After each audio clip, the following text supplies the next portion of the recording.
Alright, so today we're going to be creating a very simple prime number generator.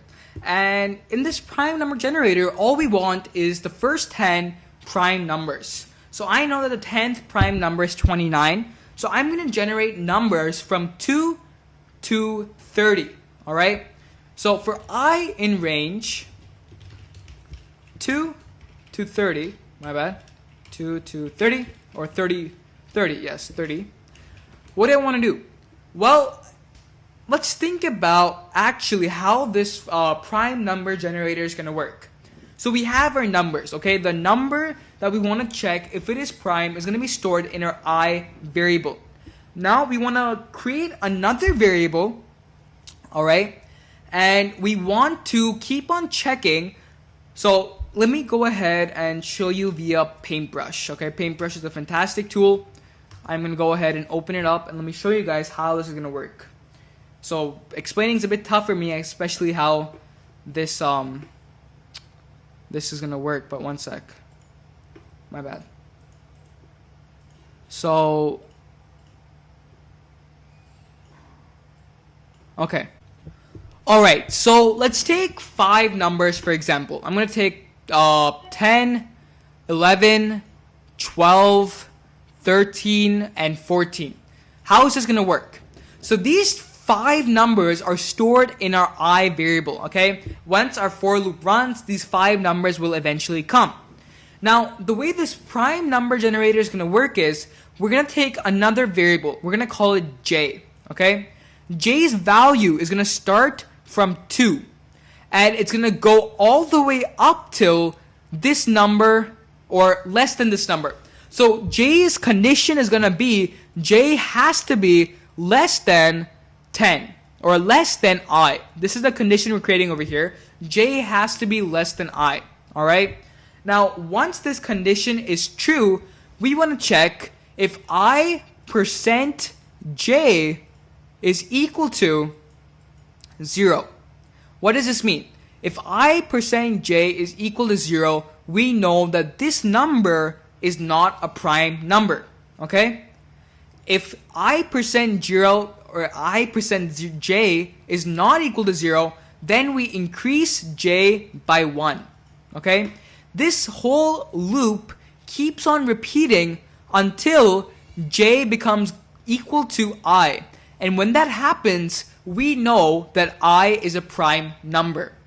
So this may have been a little bit confusing to you. Listen to this again, and once we write the code, we'll actually understand what's happening. So I'm going to go ahead and minimize this or close this, and I'm going to get started on this code.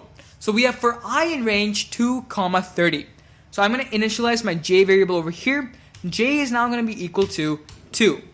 So while j is less than I, okay, while j is less than I, what do I want to do? Well, I want to say, if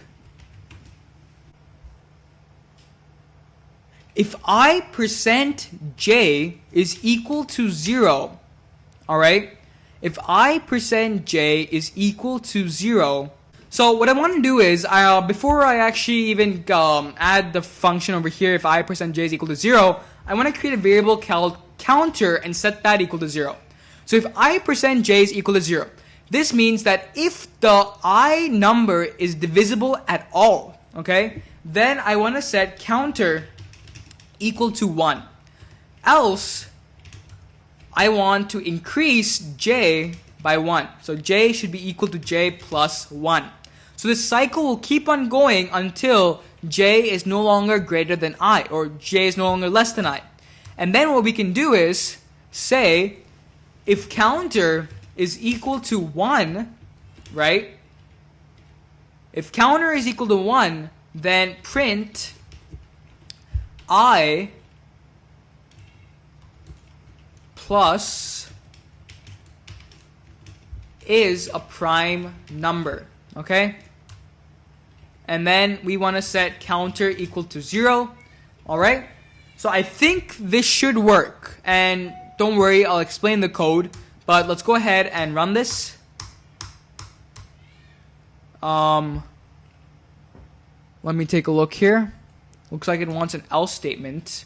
So else print, whoops, caps lock on. Else print hi, something random. I'll tell you something later, but right now so it looks like this isn't running. Alright, so I got the code to work, and I'm sorry I didn't show you what I was doing, but I was running into an error, and I fixed it, but your code should look something like this. And let me go ahead and explain what I'm doing. For I in range 2, 30, basically this is going to generate the numbers 2 to 29. Then I'm setting our divisor variable. This is j is equal to 2. So j is a divisor variable, and we're dividing I by j. So we have a counter variable called 0. While j is less than I, we never want our divisor to be equal to our main, what we're dividing.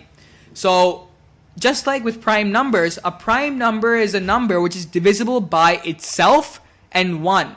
If j becomes equal to I, then that fits the value of dividing it or divisible by itself, which we don't want. That's why we've said while j is less than I. Then we're checking if I is divisible by j. Now if I is divisible by j, we're setting counter as 1. And when we set counter as 1, that means the number is not prime. It's a no-no. We don't want this number to be added to our list of primes. And in any case whatsoever, if it's divisible or if it's not, we want j to increase by 1 since we've already checked if it's divisible or not. Then we're checking over here if counter is equal to 0. So throughout this whole while statement, if the number wasn't divisible by any of the other numbers and it still remains 0, we're printing out string of I. So str is a function in which we can convert integers to strings, is a prime number, else counter is equal to 0. So this if and else statement basically checks if counter is equal to 0, we're printing that this is a prime number, else that means that counter is equal to 1, and we're setting counter back to 0. So if I run this, I get 2, 3, 5, 7, 11, 13, 17, 19, 23, 29 are all prime numbers. Fantastic. So this was a very simple way to generate the first 10 prime numbers. We've used nested loops in this code. We have learned about the string function, which converts integers to strings, and we learned about nested if and else statements, stuff like that, but definitely a fun project. So you can go ahead and expand on this. You can make it go to 100, 200, whatever you want. I will be providing the source code for this, don't worry. So in case your code went wrong or you're doing a mistake, definitely download the source code in the next lecture and have a great day. So what we're going to do next is let's go ahead and discuss, let's take a look. What's next in our... Alright, fantastic. So great job on this project. I have the source code ready. In case you have an error or something, please definitely drop or download the source code and take a look at my code versus your code. If you have a question how things worked, again, I agree I didn't explain it too well at the end. I got a little caught up in some error and then I fixed it myself. But if you have any questions on how this works or why that, definitely drop a question. I'll get back to it as soon as I can. And that's it. See you in the next lecture.